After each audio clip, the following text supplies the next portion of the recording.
Hello guys, നമ്മുടെ പുതിയൊരു വീഡിയോയിലേക്ക് സ്വാഗതം.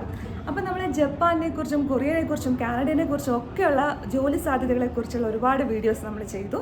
അപ്പോൾ നമ്മുടെ പുതിയൊരു വീഡിയോ ആണിത്. യൂണിവേഴ്സൽ ഗ്രൂപ്പ് ഓഫ് ഇൻസ്റ്റിറ്റ്യൂഷൻ്റെ കണ്ണൂർ ബ്രാഞ്ചിലെ വിസ ഫോർ സ്റ്റഡീസ് സെൻറ്ററിലാണ് ഞാനിപ്പോൾ നിൽക്കുന്നത്.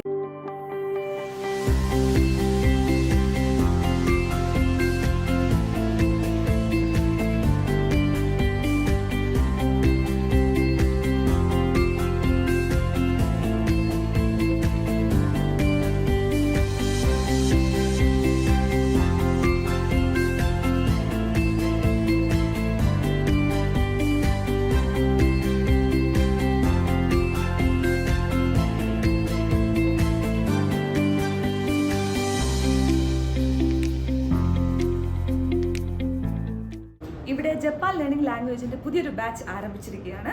ജപ്പാനിലേക്ക് എങ്ങനെ പറക്കാം, ജപ്പാനിലേക്ക് എങ്ങനെ സ്റ്റഡി ചെയ്യാം, ജപ്പാനിൽ എങ്ങനെ ഒരു ജോലി സാധ്യത കണ്ടെത്താം, അതിനെക്കുറിച്ചുള്ള എല്ലാ ഡീറ്റെയിൽസും അറിയുന്നൊരു നല്ലൊരു വീഡിയോ ആണിത്. നിങ്ങൾക്ക് ഏറ്റവും യൂസ്ഫുൾ ആയിട്ടുള്ള വീഡിയോ ആയിരിക്കും എന്ന് ഞാൻ വിചാരിക്കുന്നു. കാരണം ജപ്പാനിലേക്ക് പറക്കണമെങ്കിൽ നമുക്ക് എന്തായാലും ജപ്പാൻ ഭാഷ അറിഞ്ഞിരിക്കണം. നിപ്പോൺ അതുപോലെ ഇത് കി ഓഹയോ തന്നെ പറയണം. ഇങ്ങനെ പറയുക.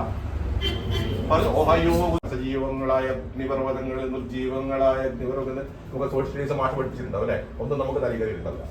അപ്പൊ അങ്ങനെ പറയുന്നതാണ് പൂച്ചി ആ സമയത്ത് പറഞ്ഞിട്ടുണ്ടാവും. ചിത്ത താഴെ നിൽക്കും, മുകളിലാണെന്നേ സ്ത എന്ന് പറഞ്ഞാൽ താഴ.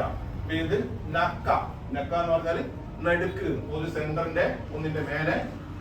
ഇപ്പം ജപ്പാനിലേക്ക് പറക്കാൻ വേണ്ടിയിട്ട്, അവിടെ നമുക്ക് ജോലി നേടാൻ വേണ്ടിയിട്ട്, അവിടെ ലാംഗ്വേജ് പഠിക്കാൻ വേണ്ടിയിട്ടൊക്കെ ഒരുപാട് കാര്യങ്ങൾ, ഒരുപാട് സംശയങ്ങളൊക്കെ നമുക്ക് ഉണ്ടാവും. അതിനൊക്കെയുള്ളൊരു ആൻസർ ക്ലിയർ ആയിട്ട്, നിങ്ങളുടെ പല സംശയങ്ങൾക്കും ക്ലിയർ ആയിട്ടുള്ളൊരു ആൻസർ തരാൻ വേണ്ടിയിട്ട് ജപ്പാൻ ലാംഗ്വേജ് പഠിപ്പിക്കുന്ന നമ്മുടെ ഇവിടുത്തെ ഇൻസ്ട്രക്ടർ സുരേഷ് സാർ ഇപ്പോൾ നമ്മുടെ കൂടെയുണ്ട്. നമ്മുടെ എല്ലാ സംശയങ്ങളും ഇന്ന് തീരുന്നതാണ്. നമുക്ക് സാറിനെ പരിചയപ്പെടാം.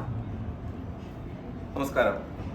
ജപ്പാനിൽ നമ്മൾ പഠിക്കാൻ പോകുമ്പം അവിടെ സ്റ്റഡി ചെയ്യാനാണോ കൂടുതൽ സാധ്യത കൂടുതൽ, അതോ നമുക്ക് ജോബിനാണോ ഏറ്റവും കൂടുതൽ സാധ്യത?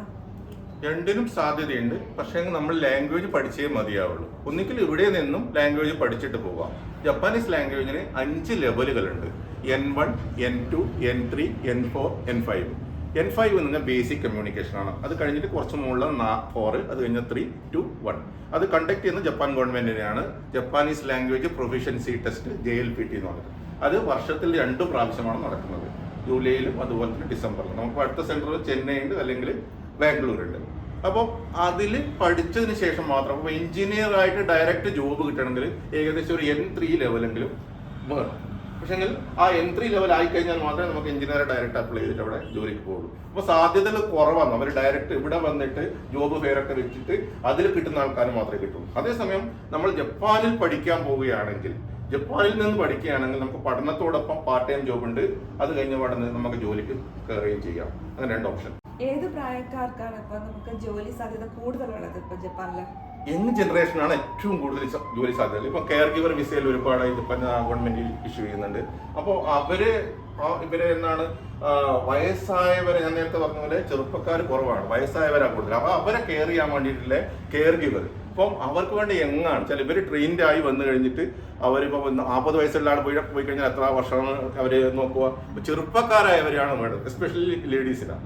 അപ്പം അങ്ങനെയുള്ളവരാണ് അവരെ നോക്കുന്നത്, ചെറുപ്പക്കാർ. ഇപ്പം ഫീൽഡിൽ ഡയറക്റ്റ് ജോബിന് പോകുന്ന സമയത്ത് അവരാണ്. വയസ്സായവർ പോയ സമയത്ത് അത്ര വർഷമില്ല അവിടെ സർവീസ് ചെയ്യുള്ളൂ. അപ്പം പിന്നെ അവർ പുതിയ ആൾക്കാരെ തരേണ്ടി വരും. അതുകൊണ്ടാണ് യങ് ജനറേഷന് അവർ ആവശ്യപ്പെടുന്നത്. ചില +2 ലെവൽ അല്ലെങ്കിൽ ഡിഗ്രി കഴിഞ്ഞ ആൾക്കാരുടെ അവിടെ പോയാൽ ഏറ്റവും നല്ല ജോലി സാധ്യത കൂടുതലായിട്ടുള്ളത്. ഈ മിനിമം ക്വാളിഫിക്കേഷൻ എന്ന് പറയുന്നത് ജപ്പാനിലേക്ക് പോകുന്നത്, അത് ഇത് നമ്മളെ കെയർ ഗിവറിനൊക്കെ +2 ലെവൽ മതി. ബാക്കി ഓരോ അതിൻ്റെതായിട്ട് ഇപ്പൊ എഞ്ചിനീയറിംഗ് ലെവലിലാണെങ്കിൽ ഡിഗ്രി, അതുപോലെ BTech കാര്യങ്ങളൊക്കെ വേണം. അപ്പോൾ അത് ഡിഗ്രി അവിടുന്ന് പഠിച്ചു കഴിഞ്ഞാൽ, നമ്മളിപ്പോൾ ജപ്പാനിൽ പോയിട്ട് ഇപ്പോൾ അവിടുന്ന് ഡിഗ്രി എടുത്തു കഴിഞ്ഞാലും അപ്പോൾ പഠിക്കുന്നത് നമ്മൾ ഇംഗ്ലീഷിലായിരിക്കും. അപ്പോൾ പഠിച്ചതിന് ശേഷം നമ്മൾ കയറേണ്ട കമ്പനികൾ ജപ്പാൻ കമ്പനികളായിരിക്കും. അപ്പോൾ ജപ്പാൻ കമ്പനിയുടെ സമയത്ത് നമുക്ക് എന്താണ് ഉറപ്പായിട്ടും നമ്മൾ ജപ്പാനീസ് തന്നെ കമ്മ്യൂണിക്കേഷൻ പഠിക്കും. അപ്പോൾ ആ ലെവലിലേക്ക് എത്തേണ്ടി വരും. ഇവിടുന്ന് ബേസിക് എടുത്തിട്ട് പോയി കഴിഞ്ഞാലും N5 എടുത്തിട്ട് പോയി കഴിഞ്ഞാലും അവിടെ നമ്മൾ ആ PG കഴിഞ്ഞിട്ട് 2 വർഷം കഴിഞ്ഞിട്ട് പുറത്തേക്ക് ഇറങ്ങുന്ന സമയത്ത് നമ്മൾ എന്ത് ചെയ്യേണ്ടി വരും? അതിന്റെ ലെവൽ കൂട്ടിയിട്ട് N3 ലെവലും അറ്റ്ലീസ്റ്റ് വേണ്ടി വരും. Communication is the best. കുറച്ചൊക്കെ നമുക്ക് PG മാർക്കില്ല, റാങ്ക് ഇല്ല എങ്കിൽ കൂടിയും നന്നായിട്ട് സംസാരിക്കാൻ പറ്റുന്നുണ്ടെങ്കിൽ ജോലിക്ക് ഒരു പ്രശ്നം. എനിക്ക് ജോലി കിട്ടി എന്ന് ജപ്പാനിൽ എങ്ങനെയാ പറയാ? വത്താശി വ ഷിഗോട്ടോ മുറായി മസ്ത, അല്ലെങ്കിൽ അതരശി ഷിഗോട്ടോനെ ഹൈരി മസ്ത. പുതിയ ജോലിന് കയറി അതരശി ഷിഗോട്ടോനെ ഹൈരി മസ്ത. അതരശി ഷിഗോട്ടോ മിസ്കരി മസ്ത. മിസ്കരി മസ്ത എന്നെല്ലാവരോടും പുതിയ ജോലി കണ്ടുപിടിച്ചു. പുതിയ ജോലി കണ്ടുപിടിച്ചു എന്ന് ജപ്പാനിൽ ധൈര്യത്തോടെ പറയാം. അപ്പം ജപ്പാനിലേക്ക് പറക്കാൻ വേഗം വന്നോളൂ യൂണിവേഴ്സൽ കോളേജ് ഓഫ് ഇൻസ്റ്റിറ്റ്യൂഷൻ മിസാഫോ സ്റ്റഡി സെന്ററിലേക്ക്.